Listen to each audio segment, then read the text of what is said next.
Mr. Papagannides. Thank you for inviting me.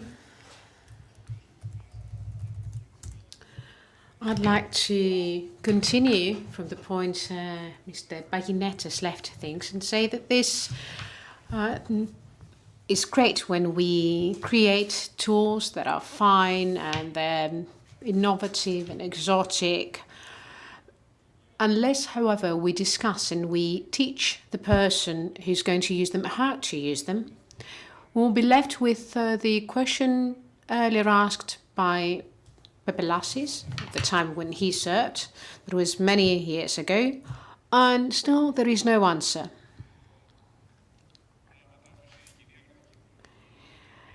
The common agricultural policy needs different tools because this is a continuity of getting money for free, and we need to find ways so that, politically speaking, this money can be put to use and at the same time so that farmers can be trained.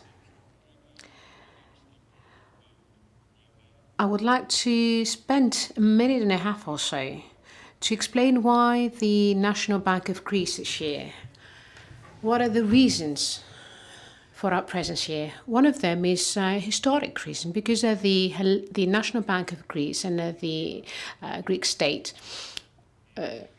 founded the bank in 1829.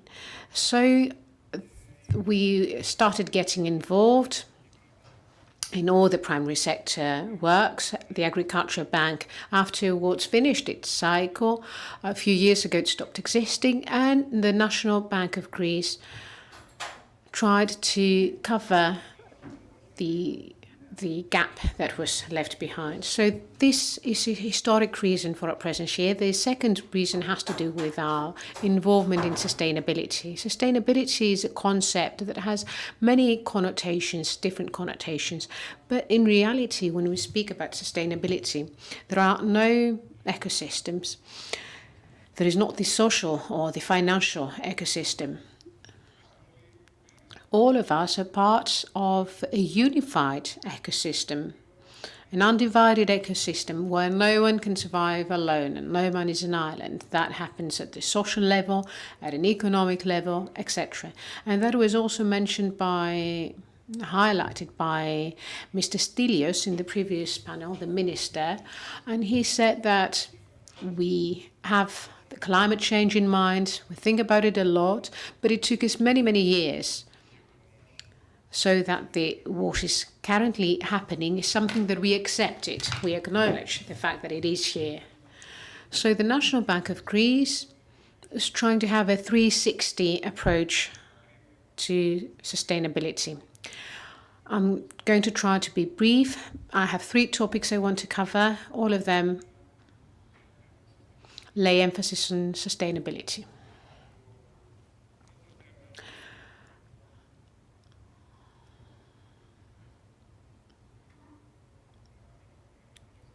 We don't need all the slides. I'm moving fast. The first thing I want to say is the NBG Business Seeds. It's an integrated program designed to foster innovative and export-oriented entrepreneurship. It includes actions of showcasing and promoting innovative ideas and projects, training, mentoring teams, anything that has to do with seeds. And by seeds, I use the term in the metaphorical way. So it's a metaphor. We have representatives of the shortlisted proposals, and the selected shortlist proposals are given a lot of emphasis. We have Google, we have other companies interested in that. Showcasing ideas. How does this program work? We have targeted actions to support businesses. We work in partnership with the Athens University of Economics and Business. We work together with Google, Microsoft, Endeavour Greece, PwC, and many, many more.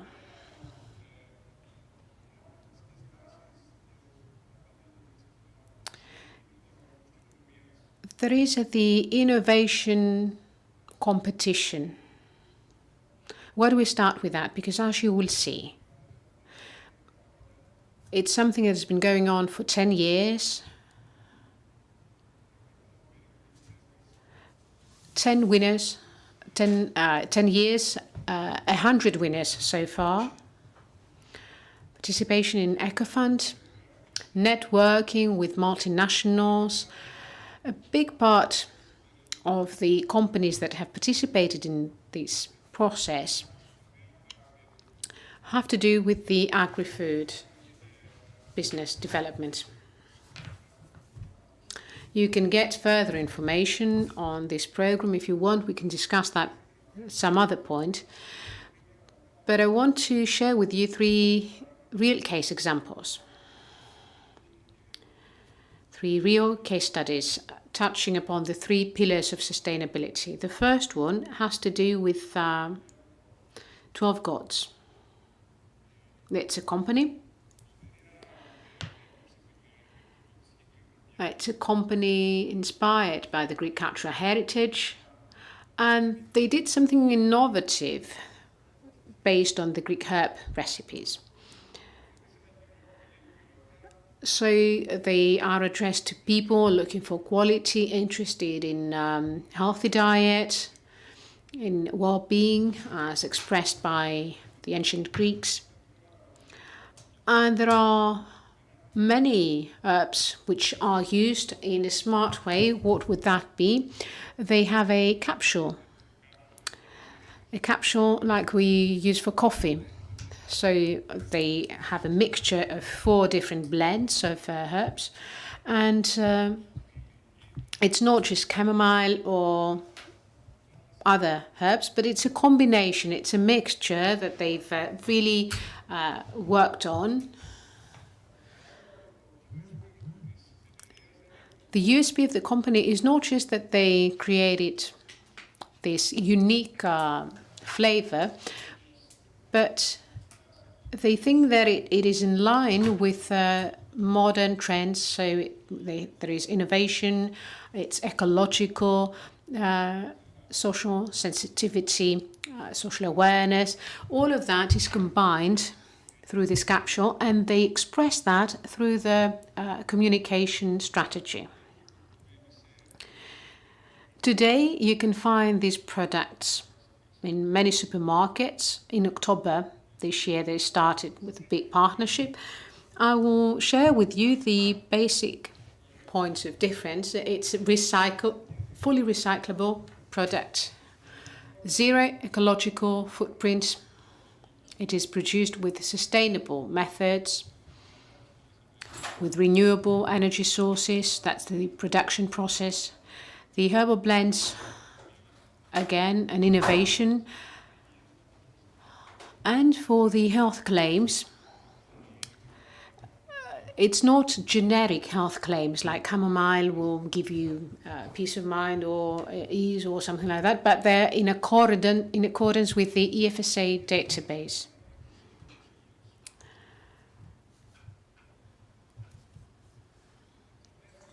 Second example, second case study. So the first one, let's say, was processing. The second one has to do with technology. Kition is an integrated precision agriculture system suitable for use in open and greenhouse crops. It enables producers and production units, agronomists and agricultural consultants to improve a crop's quantitative and qualitative features whilst reducing inputs. It improves the user's income through an increased production combined with a better producer price. And AIR, this is what it's called, is the first pilot air system and is already sending data from a farm in Meteora, whilst the smart dog gear has already taken its first steps. The company wants to further develop new technologies for Kition gear, and they want to launch that in the market for AIR. The third example, I only have a few seconds left. Stevia Stevia, alas. Stevia is a plant, if you're not aware of what it is exactly. It's a plant that we get from Latin America. It gives you the sugary taste, but it has 0 calories. And it's the food of the future, as we say. It evolves all over the world. People develop that. They invest in that. And Stevia, alas, is based on a group of tobacco farmers based in Lamia, so branding through development of its own brand. They're taking baby steps, and currently they have synergies with Green Collar, which is a big company, Olympus, Vivacia. They are doing processing of the products for the end consumption, and they have their own products on the shelf. The biggest part of the production is biologically certified.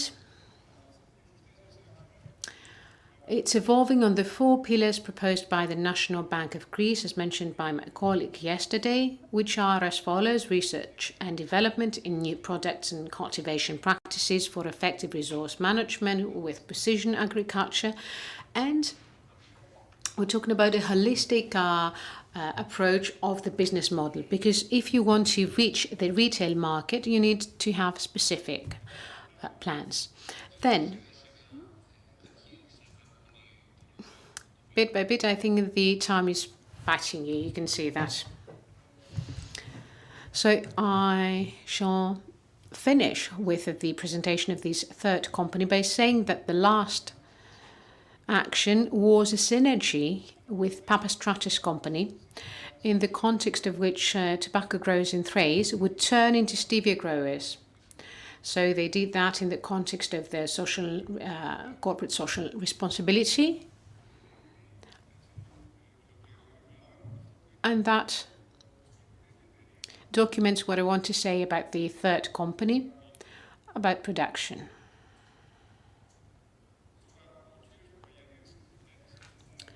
Mr. Papagannides spoke about contract agriculture. I know I don't have contract farming. I'm not going to go into that. I shall respect what was mentioned by Mr. Baginetas, that I don't have any more time left, but I will try to show you one picture. One picture is worth 1,000 words, as we say. So this is what contract farming is. The purchaser on the left, so the trader or the manufacturing business. On the right, you have the producer, because the funding flow. By producer, I mean, it could be a cooperative. And in between, you have the National Bank of Greece. The purchaser wants to buy potatoes to make crisps. The producer produces potatoes. The National Bank of Greece has the money.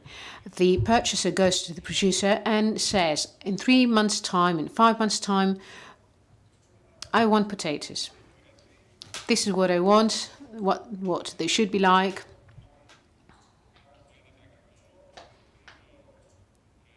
I'll give you all the specifications and requirements regarding size, regarding humidity, etc. So they have this contract, purchase and sale agreement with the producer, which is not a simple contract. It is a quality contract, in fact. This quality is something that is important to all of us, because this is what we will consume. So the producer says, I will do all of that, but at this point, I don't have anything. Let's take the contract to the National Bank of Greece. Let's take it to the National Bank of Greece. The NBG gives the money to the producer, so to the right, then the producer has money to produce. And once he produces, based on the specifications required, he delivers the potatoes, and then he pays the National Bank of Greece, and that's it. This is a sustainability plan touching upon all 3 pillars. It's good for the quality of the product, because if the quality is not the one provided for, the one sought, and needless to say that there is monitoring of the quality throughout the process, this would be problematic. If there's no compliance with the contract, the purchaser shall not purchase. So the producer will be in trouble with the NBG and with the commercial or manufacturing business. We know the producer will be there every year. We will help producers continue to produce, and there is social sustainability, because producers in an agricultural country are a big part of our society. I left one of the topics I had in mind out, but this has to do with financing, and there's someone who's more competent to talk about that, Mr. Dimitrakopoulos. Thank you.